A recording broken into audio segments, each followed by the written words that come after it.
Slim told me if the banjos ever harmonized, it meant the hatch wasn't holding anymore.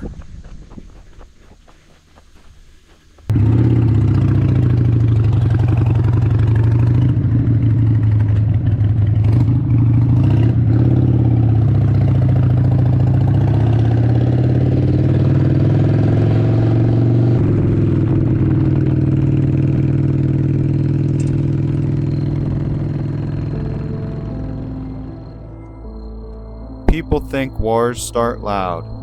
Explosions, fire, shouting. They don't. They start subtle. A frequency off by half a beat. A mirror that reflects you, slightly late. A banjo playing where there ain't no banjo. And if you've ever been alone in the woods and heard one, you know you're either trespassing or spiritually trespassing. And lately, the wood's been tuning up.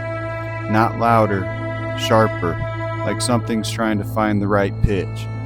Fudgefist thinks he's conducting it. Thinks if he lines up the notes just right, the crawl space won't just echo anymore. It'll open. He's been down there long enough to forget which side of the floor he belongs to.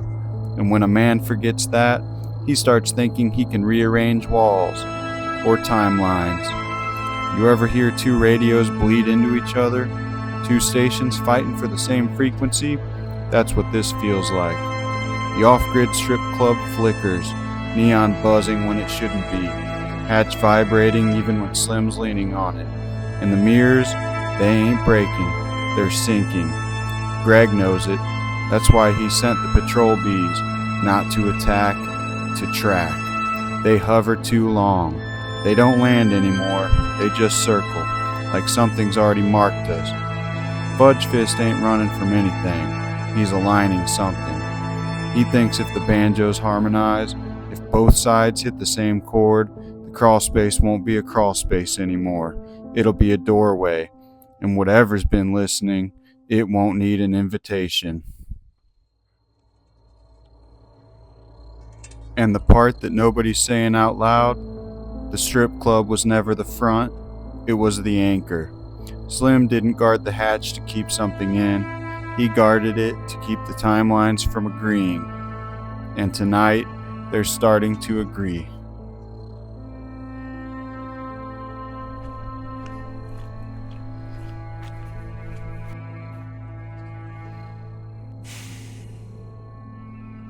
I've been coming back here, more than I should. I can't really explain it. I haven't been sleeping much. And when I do, it's the same thing every time.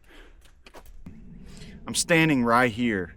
Same trees, same water, faint banjos, but not out there. It's like they're inside my head. And I just sit here in this exact spot.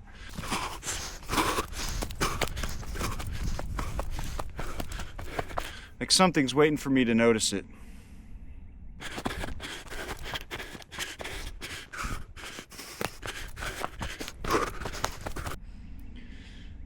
So I came back. Figured if I'm gonna lose sleep over it, I might as well see what's looking back.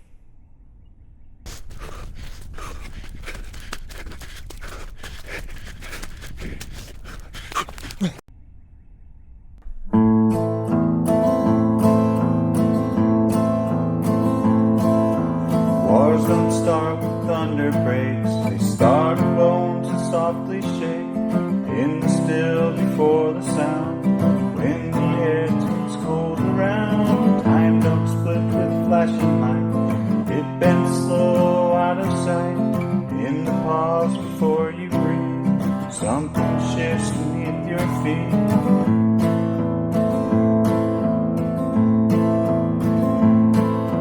Storms don't form from open sky. They gather where the fault lines lie. In the space between the words, in the silence barely heard, you won't see the moment change, just a tightening in the frame, like the world forgot its name. Nothing fits the same when the banjos agree and the strings fall into one. Won't hear it at first, but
thought the hatch was a door.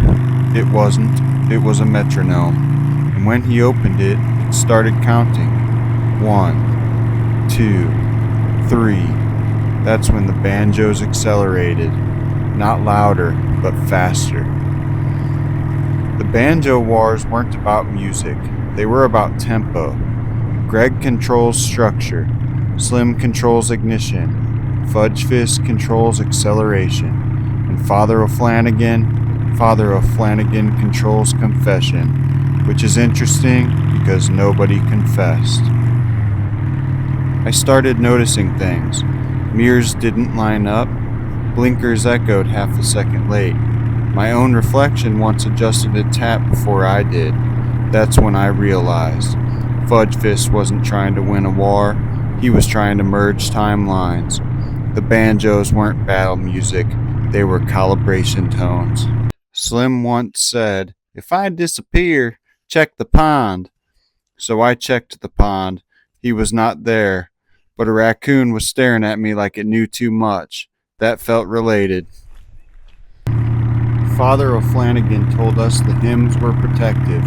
He said they'd keep the rhythm contained. He said the banjos were harmless, but if you reverse the hymns, you don't get protection, you get alignment. Fudge Fist isn't running from anyone. He's not panicked, he's precise. Each step hits like a drum. Each breath lands on beat. He's sinking something. At one point, I swear I saw two Slims. One shirtless, one slightly more shirtless. That's when I knew we were in trouble.